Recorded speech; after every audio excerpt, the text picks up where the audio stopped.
I love, I love to, I love it, I love ፕላስ አይንጂ what is the difference? ልዩነታቸው ምንድን ነው? ዛሬ ሃይላይት እሰጣቸዋለሁ። ትምህርት ቤት ስትመጡ በደንብ ዲስከስ እናደርጋቸዋለን። የመጀመሪያው አይ ላቭ ስትሉ ምን እያላችሁ ነው? በጠቅላላ የምትወዱት ነገር ከሆነ ነው አይ ላቭ የምትሉት። አይ ላቭ ፕላስ ናውን ከዛ ቀጥሎ ምን ይመጣል? ስም ይመጣል። ለምሳሌ እናቴ እወዳታለሁ ነው ማለት አይ ላቭ ማይ ማም። ቡና እወዳለሁ አይ ላቭ ኮፊ። ኳስ እወዳለሁ አይ ላቭ ሶከር ማለት እንችላለን። አይ ላቭ ቱ ስንልስ ምን እያወራን ነው? አይ ላቭ ቱ ስንል ደግሞ ሀቢት ወይ ደግሞ ፕሪፈረንሳችን ምርጫችን ስናወራ የምንጠቀመው ነው አይ ላቭ ቱ። ለምሳሌ የእናንተ ሀቢት ምን ሊሆን ይችላል? ማንበብ። አይ ላቭ ቱ ሪድ፣ አይ ላቭ ቱ ቲች እንግሊሽ። ሶስተኛው አይ ላቭድ ስንልስ ምን ማለት ነው? የወደድነው ነገር ግን ያለፈው ነው የወደድነው ነገር ሲሆን ነው ላቭድ የምትሉት።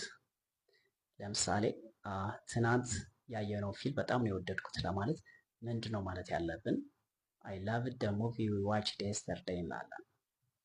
የመጨረሻውስ አይ ላቭ ፕላስ አይንጂ ስንልስ ምን ማለት ነው? አክቲቪቲ ሆኖ ግን ኢንጆይ የሚያደርገን ማለት ነው። የሚያዝናናችሁ ሆኖ አክቲቪቲ። ለምሳሌ ዋና ያዝናናኛል ለማለት ምንድን ነው የምለው? አይ ላቭ ስዊሚንግ፣ አይ ላቭ ኩኪንግ፣ አይ ላቭ ሪዲንግ፣ አይ ላቭ ዋኪንግ ማለት ይችላለን። ቴንክስ ፎር ዋቺንግ አል ሲ ዩ ኔክስት ታይም። አይ ላቭ፣ አይ ላቭ ቱ፣ አይ ላቭ ኢት፣ አይ ላቭ ፕላስ አይንጂ what is the difference? ልዩነታቸው ምንድን ነው? ዛሬ ሃይላይት እሰጣቸዋለሁ። ትምህርት ቤት ስትመጡ በደንብ ዲስከስ እናደርጋቸዋለን። የመጀመሪያው አይ ላቭ ስትሉ ምን እያላችሁ ነው? በጠቅላላ የምትወዱት ነገር ከሆነ ነው አይ ላቭ የምትሉት። አይ ላቭ ፕላስ ናውን ከዛ ቀጥሎ ምን ይመጣል? ስም ይመጣል። ለምሳሌ እናቴ እወዳታለሁ ነው ማለት አይ ላቭ ማይ ማም። ቡና እወዳለሁ አይ ላቭ ኮፊ።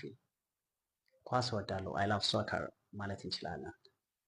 አይ ላቭ ቱ ስንልስ ምን እያወራን ነው? አይ ላቭ ቱ ስንል ደግሞ ሀቢት ወይ ደግሞ ፕሪፈረንሳችን ምርጫችን ስናወራ የምንጠቀመው ነው አይ ላቭ ቱ። ለምሳሌ የእናንተ ሀቢት ምን ሊሆን ይችላል? ማንበብ። አይ ላቭ ቱ ሪድ፣ አይ ላቭ ቱ ቲች እንግሊሽ። ሶስተኛው አይ ላቭድ ስንልስ ምን ማለት ነው? የወደድነው ነገር ግን ያለፈው ነው የወደድነው ነገር ሲሆን ነው ላቭድ የምትሉት። ለምሳሌ ትናንት ያየነው ፊልም በጣም ነው የወደድኩት ለማለት ምንድን ነው ማለት ያለብን? አይ ላቭድ ደ ሙቪ ዊ ዋችድ የስተርዴይ እንላለን። የመጨረሻውስ አይ ላቭ ፕላስ አይንጂ ስንልስ ምን ማለት ነው? አክቲቪቲ ሆኖ ግን ኢንጆይ የሚያደርገን ማለት ነው። የሚያዝናናችሁ ሆኖ አክቲቪቲ። ለምሳሌ ዋና ያዝናናኛል ለማለት ምንድን ነው የምለው?